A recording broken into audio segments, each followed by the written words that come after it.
Welcome to the Morning English Podcast. Listen, learn, and speak English daily. So every morning, millions of, completely rational, independent adults wake up, they look in the mirror, and they let this phantom audience of people who aren't even in the room dictate entirely what they wear. Right. It's wow. What they say, how they live. I mean, why are our brains held hostage by people who aren't even watching?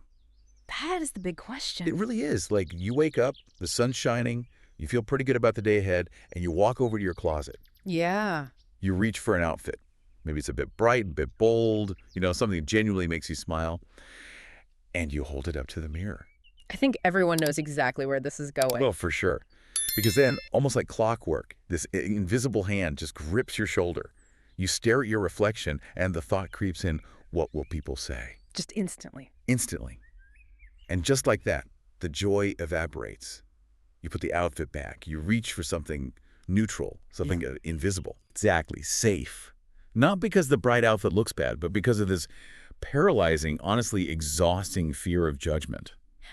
It's a profound phenomenon, isn't it? I mean, that exact moment happens in millions of bedrooms every single morning. Yeah. And while the choice seems trivial on the surface, like you either wear the bright sweater or you don't, the psychological weight of that interaction is actually staggering. It's huge. Right, because we like to think of ourselves as these hyper-rational, sovereign individuals, people who make decisions based on logic and personal preference. Sure, we like to think we're in control. But in that tiny, private moment before the mirror, we completely surrender our autonomy to the imagined opinions of an audience that doesn't actually exist yet. An audience of ghosts, basically. Exactly. We systematically trade our own joy, our own self-expression for a manufactured sense of safety. And the consequence of that phantom audience is exactly what we're tearing apart today. We are taking a deep dive into the universal, genuinely exhausting human tendency to care so deeply about other people's opinions. It's a heavy topic, but so necessary. It really is. We're synthesizing insights from some remarkable source material today, specifically excerpts from the text, The Courage to Be Yourself, Overcoming the Fear of Judgment. A fantastic resource. It is. And what's brilliant about the information we've gathered isn't just that it identifies the problem. I mean, we all know the problem. Right, we love it. We live it every day. But this text systematically breaks down the actual neurological and psychological mechanics of our social anxieties. It doesn't just throw out, empty platitudes like, just stop caring. Because that never works. It never works. Instead, it unpacks the why and gives us a completely different, actionable framework for confidence. Which honestly is the only approach that actually makes a difference. If you try to simply demand that your brain stop caring what your coworkers or your classmates think, you're going to fail. Oh, totally. And then, you'll just feel guilty on top of feeling anxious. So the mission of our deep dive today is to validate that anxiety for you. To show you exactly why your brain is running this specific outdated software, and then to map out how to actively dismantle the cognitive traps that keep you overthinking. We want to land on a totally new, highly achievable definition of what true confidence actually looks like in practice. Exactly. So, to everyone listening, if you're nodding along right now, consider this a complete reset on how you view your own social anxiety. You aren't broken. Not at all. You're just human. Okay, let's unpack this. The material makes a very compelling case that before we can even attempt to fix this chronic worry about judgment, we have to understand the evolutionary anchor. We have to go way, way... Right, way back. Yeah. Because the premise here is that this fear isn't a personality flaw. It's not a sign of weakness. It has a literal biological feature. It's arguably the ultimate biological feature. I mean, think about early human history. For the vast majority of our species' existence, we lived in small, tightly knit tribes on the savannah. Yeah. In that brutal environment, your survival wasn't just tied to your physical strength. It was inextricably linked to your social standing. Because you couldn't do anything alone. Exactly. You couldn't hunt a mammoth alone. You couldn't build sufficient shelter alone. You certainly couldn't defend yourself against predators alone. You absolutely needed the group. You needed the group. Cooperation was the primary currency of survival. Right. I mean, there were no grocery stores, no locked apartment doors, no individualistic, lone wolf culture back then. No, because being a lone wolf meant you were a dead wolf. A very quickly dead wolf. Precisely. So what happens if you violate the social norms of that group? What happens if you do something that causes the tribe to reject you or even just view you as a liability? To get cast out. You get cast out. And in the ancestral environment, being cast out didn't mean you just had to go, find a new friend group or move to a new city. It was a death sentence. It equated to extreme danger. It was a literal death sentence via exposure or starvation. Wow. So because the stakes were quite literally life and death, our ancestors developed a hypersensitivity to social cues. That makes total sense. The genetic lineage that survived, the people who actually lived long enough to pass down their DNA to us, were the ones who cared very, very deeply about what the group thought of them. So we inherited that. We did. They developed a brain that constantly, obsessively monitors social standing. If we connect this to the bigger picture, we are the descendants of the most anxious, socially vigilant people who ever lived. Okay, I had to push back on this just a little bit, or at least I need to demand a little more of the underlying mechanism here. Sure, go for it. Because I understand the history lesson. Mm-hmm. It makes perfect sense for a hunter-gatherer. Right. But I'm not running from predators on the savannah today. I know I'm perfectly safe. I'm sitting in, an ergonomic chair in a climate-controlled office building. Right, you're physically safe. Exactly. My logical brain is fully aware that if I give a bad presentation or if I say something stupid in a meeting, I'm not going to be exiled into the wilderness to starve. No, you won't be. So how is my biological hardware completely overriding my conscious reality in that moment? Like, does our brain literally not know the difference? No. Are we standing in a modern office, but our nervous system genuinely believes we're fighting for our lives? That is the million-dollar question regarding human anxiety, and the short answer is yes. Really? Yes. You have to look at the speed of evolutionary development versus the speed of societal development. Evolution is glacially slow. Right. It takes hundreds of thousands of years to fundamentally rewire the brain's survival architecture. But our modern environment, office buildings, social media, globalized economies, that all sprang up in the blink of an evolutionary eye. So our brains haven't caught up. Not even close. Yeah. Your prefrontal cortex, the logical conscious part of your brain, knows you're in an office. But your amygdala, the brain's ancient threat detection center, processes information milliseconds faster than your prefrontal cortex. Oh, wow. It doesn't understand corporate presentations or networking events. It only understands one thing. The eyes of the tribe are on me, and I might fail. So it's essentially a false positive, Uh-huh. a massive glitch in our threat detection system. A massive false positive. When you're about to speak up in a meeting, or even just walk into a party wearing a bold outfit, your amygdala senses social risk. And it panics. It immediately hits the panic button. It dumps cortisol and adrenaline straight into your bloodstream. Your heart rate spikes, your palms sweat, your digestion even slows down. All for a meeting. All for a meeting. Your body is physically preparing you to fight or flee because it genuinely perceives the potential for social rejection as a literal threat to your physical existence. Oh, that is wild. The source material fundamentally connects this modern desire for love, respect, and acceptance directly back to that primal biological need for safety. It's incredible when you frame it as a physiological hijacking. Like, your body is performing exactly as it was designed to perform to keep you alive 100,000 years ago. Exactly. It completely removes the shame from the equation. I think so many people feel ashamed of their anxiety like it's a personal failing. And it should remove the shame entirely. The physical sensation of anxiety when you feel judged isn't a sign that you lack courage. It's a sign that your nervous system is working perfectly. Right. You're wired to want to belong. You have to belong. But the dilemma is that this ancient software is running in a modern operating system where the threats aren't real, but the physical and emotional costs of the anxiety very much are. Yeah, we're trading our modern potential to appease an ancient ghost. That's a great way to put it. So if our brain is running this outdated survival software, what happens when it misinterprets a totally benign modern situation? Because we see this glitch play out in really mundane ways that end up severely restricting our lives. We do all the time. The source material uses a highly relatable scenario to illustrate this. It introduces us to a woman named Anna who wants to wear a bright red dress. Yes, Anna's story. It perfectly captures the insidious nature of this evolutionary glitch. Walk us through it.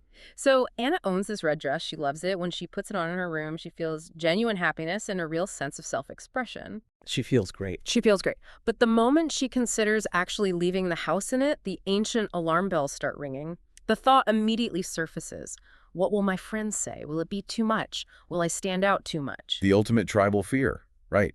Standing out makes you a target. Precisely. Standing out draws the gaze of the tribe. And if the tribe judges you negatively, your status drops. And dropping status means danger. Danger. So, overwhelmed by this sudden spike of physiological anxiety, Anna takes the red dress off. She retreats to the baseline. She goes for the safe option. She chooses a simple, unassuming black dress instead. And the psychological pivot here is crucial. She no longer feels happy, but she feels safe. Wow. She traded joy for safety. Exactly. She has successfully neutralized the perceived threat, but at the direct expense of her own joy and self-expression. She negotiated with her anxiety, and the anxiety won out. It did. But here's the part of the scenario from the text that really highlights the absurdity of our brain's programming. She goes to the social event in her safe black dress. She's still on edge, feeling hyper-visible, assuming everyone is scrutinizing her choices. Right, she's still anxious. But what is the actual reality of that room when she gets there? The reality is profound indifference. Indifference. Total indifference. The people at the party are eating, they're laughing, they're talking to each other. They aren't staring at Anna. You aren't grading her outfit. No, they aren't dissecting what she's wearing. They are completely absorbed in the minutia of their own lives. There's an almost innocent narcissism to our anxiety, isn't there? That's very true. We walk into a room acting like the main character in a movie, completely convinced that everyone else is just a supporting actor whose sole purpose is to observe and critique us. We really do. But we forget that every single person in that room is the main character in their own movie, obsessing over their own perceived flaws. Right. Psychologists actually refer to this as the spotlight effect. Yeah, the spotlight effect. Yes. It's a well-documented cognitive bias where we significantly overestimate the extent to which our actions, our appearance, and our mistakes are noticed by others. We feel like there's a literal blinding spotlight tracking our every move. We do. We feel hypervisible. But the liberating truth, as highlighted in the source material, is that people are inherently self-focused. They're busy. They're so busy, they're worrying about the joke they just fumbled, or the stain on their own shirt, or whether their boss is mad at them. They simply don't have the cognitive bandwidth to obsess over you. It's a massive blow to the ego, but a tremendous relief for the soul. It really is. The realization that people simply don't care that much about what you're doing is, it's the closest thing to a superpower you can develop. Absolutely. But knowing that logically and feeling it in the moment are two very different things. Oh, completely different. So when you're standing at that party and the false spotlight is blinding you, how do you actually shut down the amygdala? How do you create a gap between the panic and the reaction? Well, the material offers a highly effective cognitive circuit breaker for this exact moment. Okay, what is it? It's not a complex psychological maneuver. It's actually a very simple grounding mantra designed to interrupt the anxiety loop. A mantra. Yes. When the fear of judgment peaks, the text suggests you silently repeat a phrase to yourself. Maybe I am overthinking. Just that. Just that. Maybe I am thinking too much. I'm curious about the specific wording there. Why maybe? Yeah. Why not just firmly tell yourself, you're being irrational, stop it, no one is looking at you? Because forcefully telling an anxious brain to stop being anxious is like throwing gasoline on a fire. Oh, you're right. If you tell yourself, you're being stupid, stop it, you're just introducing a new layer of self-judgment. Attacking yourself. Exactly. You're attacking yourself, which just triggers further defensiveness from your nervous system. The word maybe is incredibly strategic here. How so? It's gentle. It doesn't demand immediate submission from your nervous system. It just cracks the door open to an alternative reality. It introduces doubt. Yes. It introduces a sliver of doubt into the anxiety's absolute certainty. So the anxiety is screaming, everyone hates the dress. Yeah. And you just calmly reply to your own brain, well, maybe. But maybe I'm overthinking it. Exactly. That maybe creates cognitive distance. In psychology, this is similar to a technique called decentering. Decentering. Right. You're stepping outside of your immediate emotional reaction, and you're observing your thoughts as just thoughts rather than as absolute facts. That's a huge distinction. It's a massive. By consciously introducing the logical possibility that you are overestimating the threat, you force your prefrontal cortex to engage. You turn the logic back on. You drag your brain out of that ancient emotional circuitry and back into the present logical reality. You remind yourself, people are busy. They're thinking about themselves. The spotlight isn't real. It's a mental circuit breaker. That's brilliant. We can clearly see how this illusion of the spotlight ruins a social event for Anna. Yeah. But let's escalate the stakes. Because the fear of judgment doesn't just clock out when we go to work. Unfortunately not. What happens when that exact same survival mechanism gets triggered in a high-stakes environment where your actual livelihood, your career trajectory, is on the line, say, a corporate boardroom? Yeah. The consequences become much more tangible and, frankly, much more damaging over the long term. Right. The source text shifts focus here to a character named Jake. Jake is an office worker sitting in a meeting. And the crucial detail here is that Jake has an idea. A good idea. A genuinely good, viable idea that he knows could solve a problem for his team. But the internal calculus kicks in. Immediately. The moment he prepares to open his mouth, the ancient tribal algorithm runs its risk assessment. He thinks, what if my idea is stupid? What if people laugh at me? And laughter is dangerous. In a tribal context, laughter isn't just humor. It's often a tool of social regulation. Oh, wow. It implies mockery, lowered status, and potential exclusion from the group's respect. So Jake's amygdala screams, abort. Yes. And he chooses the professional equivalent of the safe black dress. He chooses silence. He keeps the idea entirely to himself. He chooses the perceived safety of invisibility. But then the absolute worst-case scenario unfolds. This part is so painful to read. It really is. Later in the meeting, a colleague speaks up and pitches the exact same idea. Jake's idea. Jake's idea. And the room loves it, the boss praises it, the colleague gets all the credit, the elevated status, and the validation. And Jake is just sitting there. Jake is left sitting there completely deflated, wrestling with this profound sense of regret, thinking, I should have spoken up, that was my idea.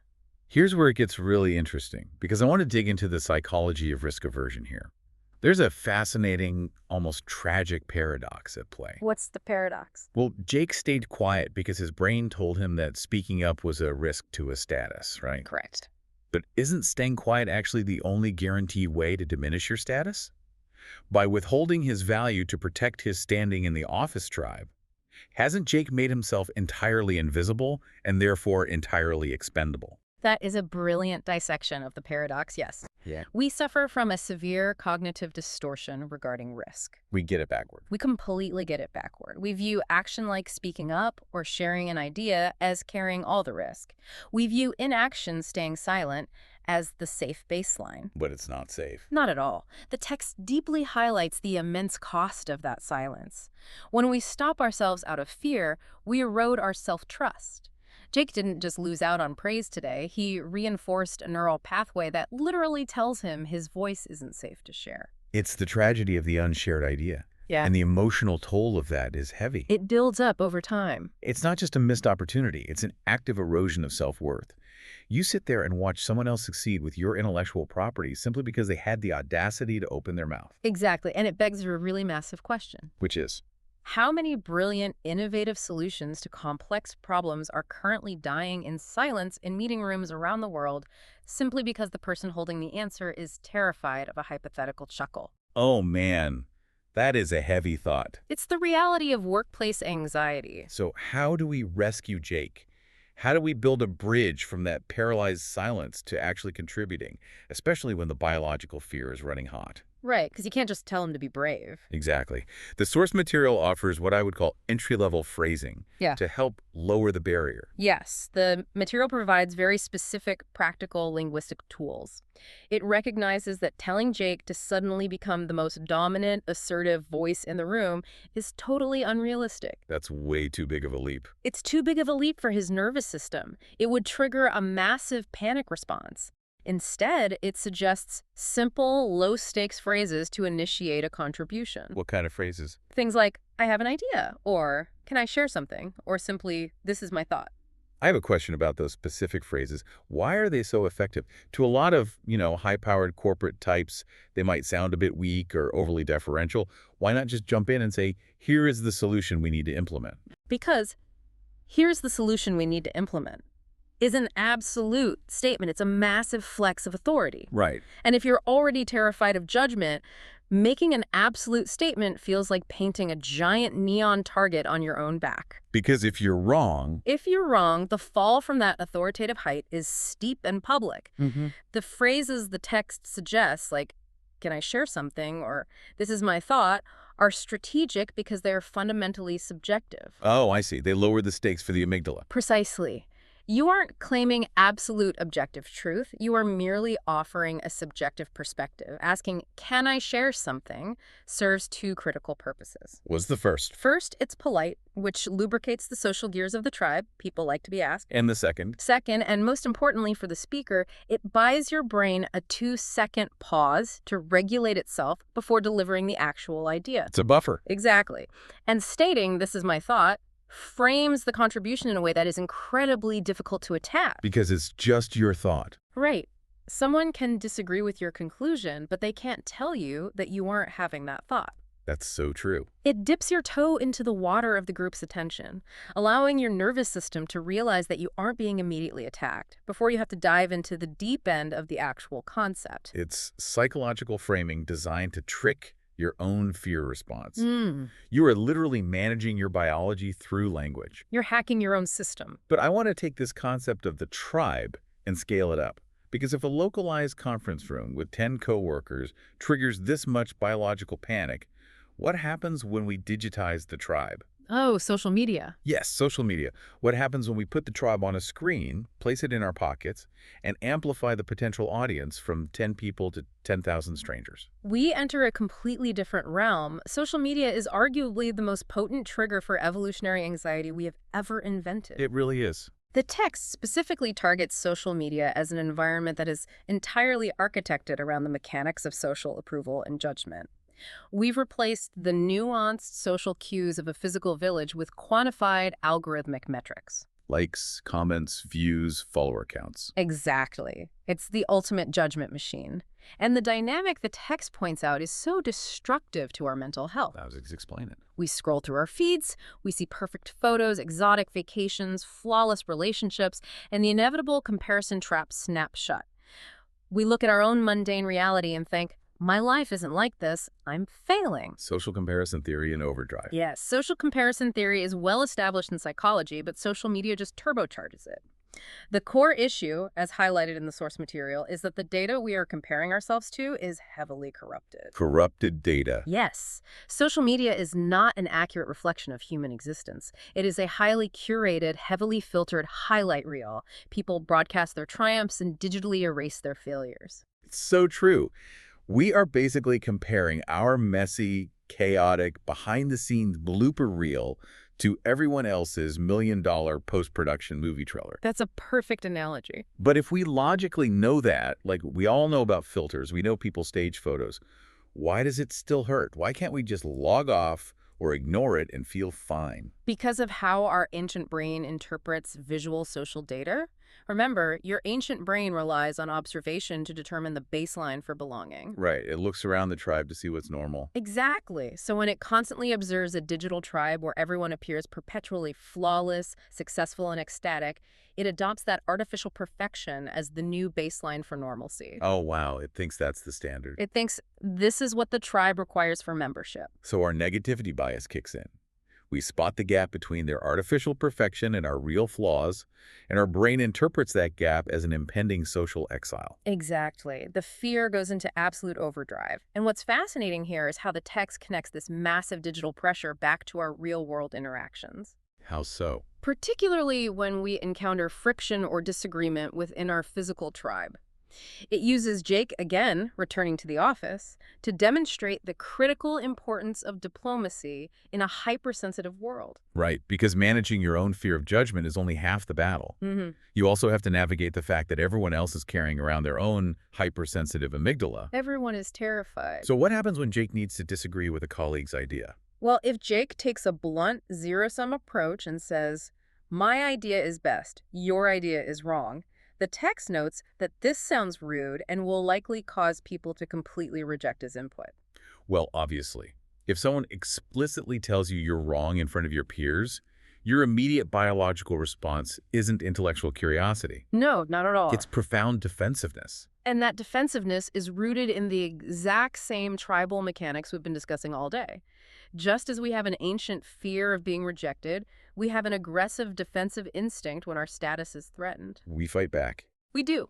Telling a colleague they are wrong in front of the group doesn't just critique their idea, it attacks their intellectual standing within the tribe. It triggers their alarm system. You are essentially launching a biological attack on them. You're threatening their psychological safety. There's so much research on this, how psychological safety, the feeling that you won't be punished or humiliated for speaking up, is the #1 factor in successful teams. Absolutely. Bluntly, telling someone they are wrong destroys that safety instantly. That's a perfect connection. So, to preserve that safety while still advocating for a better idea, the text offers the linguistic tools of diplomacy. What does Jake learn to do? Jake learns to pivot his phrasing. Instead of an attack, he uses collaborative framing. He learns to say, I have another idea, maybe we can try this, or maybe we can try another way and we can improve this. It's fascinating how replacing the word but with the word and, or shifting from you're wrong to we can improve, completely disarms the situation. It diffuses the bomb. But why is this specific lesson on diplomacy so critical to the overarching theme of finding the courage to be yourself? Shouldn't being yourself mean you get to just speak your unfiltered truth? Not if you want to actually be effective. Finding the courage to be yourself doesn't mean becoming a narcissistic bulldozer who ignores the emotional realities of everyone else in the room. That's a fair point. Courageous self-expression requires an environment where people can actually hear you. Curating a flawless image online to avoid judgment and learning to disagree politely at work are actually two sides of the same coin. How so? They are both ways we try to manage our standing in the group. The text is teaching us that you can advocate fiercely for your own ideas. You can be deeply authentic without threatening the safety of others. Oh, I see. Using diplomatic, inclusive language like, we can improve this, shifts the dynamic from a competitive status battle to collaborative problem solving. When you don't trigger people's defenses, they actually have the cognitive bandwidth to listen to your idea. That makes profound sense. You're participating in the tribe, you're ensuring your voice is heard and valued, but you're doing it in a way that respects and maintains the social fabric. Exactly. You're being true to yourself, but you aren't alienating the group to do it. You are navigating the biological realities of human interaction with grace. Which brings us, naturally, to the final and undoubtedly most liberating paradigm shift in the source material. I am ready for the solution. We've spent all this time understanding that the game is rigged. It is heavily rigged. Rigged by our ancient evolutionary software, distorted by the spotlight effect, and hyper-amplified by social media. So, knowing all that, how do we actually win? How do we stop negotiating with our anxiety and build genuine, durable self-trust? This is where the material delivers its most powerful insight. It forces us to completely tear down and rebuild our definition of confidence. Because society has a very specific definition. Society tells us that confidence is bravado. It's walking into a room, owning it, never sweating, never doubting, and having everyone instantly love you. The movie star version. Right. But the text argues something entirely different. It says, confidence is not about being perfect, and it is certainly not about the absence of fear. Then what is it? Confidence is simply about the willingness to try. The willingness to try. Yep, That's it. That's it. It's a radical simplification of the concept. It shifts the entire metric of success from an external validation to an internal behavioral activation. Let's look at the resolution of Anna's story to see this in practice then. Let's do it. In her final scenario, she decides to fight the amygdala. She puts the bright red dress back on. And the text makes a point to note that she feels nervous at first. That's key. The biological fear doesn't magically vanish. But she wears it anyway. She goes to the party. She goes. And what's the outcome? Does the whole room stop and applaud her fashion sense? Does everyone tell her how brave she is? Not at all. The outcome is brilliantly realistic. She gets one compliment from someone and another friend says absolutely nothing about it. It's a completely mixed, incredibly mundane reaction. Right. Not exactly a cinematic triumph. No. But the triumph isn't in the crowd's reaction, is it? No, the triumph is purely internal. Despite the mixed external review, Anna feels genuinely happy. Why? Because she anchors her success to her own internal validation. She validates herself. The text explicitly states her thought process. I like this dress. That becomes enough. She has successfully shifted her metric of success from, did the tribe universally approve of me, to, did I have the courage to wear what I wanted? She reclaimed her autonomy. And we see the exact same neurological rewiring happen with Jake. Yes, back in the office. The next time he's sitting in that conference room and the good idea forms in his head, he decides to fight the silence. He speaks up. He does. And there's a detail included in the text that I think is the most profound sentence in the entire analysis. It says, his voice shakes a little, but he speaks. That sentence is the absolute core of the entire text. It destroys the myth that courage feels good. It rarely feels good in the moment. True confidence, true courage isn't the total absence of fear. No, the goal isn't to stop being scared. You might never stop being scared. Your nervous system might always react to social pressure. It probably always will. The goal is to do the thing while you're terrified, doing it with a shaking voice, sweaty palms, and a racing heart. If we look at the neurological reality of what Jake is doing in that moment, it's monumental. Jake speaking with a shaking voice is a literal triumph of the prefrontal cortex over millions of years of evolutionary programming. It's a biological victory. It really is. His body is screaming that he's in mortal danger.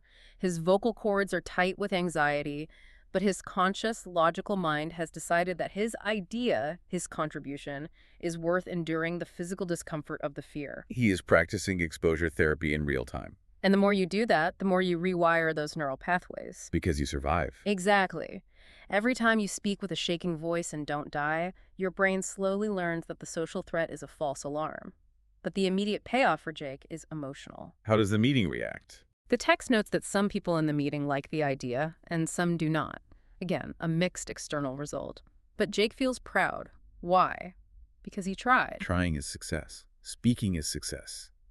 It's such a bulletproof way to live. It's impenetrable. Because if the ultimate goal is just to try, then you retain 100% control over whether you succeed or fail on any given day. You hold all the power. You cannot control the tribe's reaction.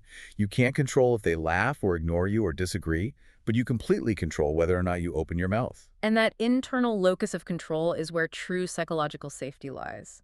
You stop seeking the unpredictable, fickle approval of the external crowd, and you start cultivating a reliable trust with yourself. You prove to yourself that you'll show up. You teach yourself that you are someone who acts in alignment with your values, regardless of the fear. The source material provides some final foundational mantras to fiercely protect this new mindset. What are they? Simple truths to anchor yourself to. Things like, my opinion matters, my feelings matter, my voice is important. It's about becoming your own primary audience. Stop performing for the phantom critics and start performing for the person in the mirror. Exactly. The text gives us one last, incredibly powerful sentence to carry with us. I will try. It's so liberating because it takes all the crushing pressure of perfection right off your shoulders. You don't have to be perfect. You don't have to be brilliant today. You don't have to be universally loved by your peers. You just have to try. It's a profound, elegant solution to one of the most complex human struggles. By committing to the simple act of trying, you acknowledge the reality of the fear, you respect your biology, but you flatly refuse to let it dictate the boundaries of your life. So let's bring all of this massive psychological landscape together. We started this deep dive looking at that agonizing, mundane moment in front of the bedroom mirror, completely paralyzed by the thought of an imaginary crowd's judgment. The phantom audience. Right. We explored the evolutionary roots of that paralysis, how our brains are literally hardwired with ancient survival mechanisms designed to keep us safe from the mortal danger of tribal exile. We examined how that outdated hardware creates massive false positives today, resulting in the spotlight effect, where we falsely assume everyone is obsessing over our choices. When in reality, they are just as consumed by their own anxieties as we are. Exactly. And we saw how the modern digital environment, the curated highlight reels of social media, only deepens this illusion by presenting an impossible baseline for belonging. And we confronted the devastating real-world cost of letting this ancient fear win. We looked at the tragedy of Jake's unshared, silenced idea and the quiet, simmering sadness of Anna trading her joy for a safe, boring black dress. The cost of silence. But most importantly, we uncovered the ultimate counter-strategy, redefining confidence entirely. Confidence isn't being unfazed or fearless. It's having a shaky voice and speaking anyway. It's the willingness to act. It's trading the impossible, exhausting goal of universal approval for the highly achievable, entirely controllable goal of simply trying. It's a journey from seeking external safety through conformity to cultivating internal courage through action. Beautifully said. To anyone listening right now, your voice, your feelings, and your perspectives are deeply important. It is entirely okay and entirely human to want love and respect from the people around you. Of course it is. But you cannot, under any circumstances, forget to respect yourself first. Absolutely. The next time you feel that sudden spike of panic, that wave of fear washing over you in a meeting or at a party, remember the mechanics we've discussed today. Don't fight the biology. Just work around it. Start small. Start small. You don't have to change your entire personality in one afternoon. Speak one single sentence in the meeting. Wear that one bright piece of clothing you've been hiding in the closet. Just one step. When the panic sets in, just calmly tell yourself, maybe I am overthinking. Buy yourself that 2-second pause, and then just try. And as we wrap up this deep dive, I want to leave you with one final lingering thought to mull over. What is it? We've spent a lot of time today talking about the personal cost of silence, how it erodes our own happiness and self-worth. But if human brains are naturally wired to prioritize the group's opinion just to stay safe. Yeah. Ask yourself on a macro level, what incredible paradigm-shifting, world-changing ideas are currently locked away in people's minds right now simply because their inner caveman is afraid of a little laughter? That is a staggering thought to end on. The cure for some of the world's most complex problems might literally be hidden right now, trapped behind someone's fear of a shaky voice. It's very possible. So tomorrow morning, when you are standing in front of that mirror, holding that bold outfit, or sitting in that meeting with the solution on the tip of your tongue, remember that the spotlight is an illusion. It's not real. The tribe is busy worrying about their own lives. The only approval you truly need is looking right back at you in the mirror. Put the dress on, speak up, we'll see you in the next deep dive.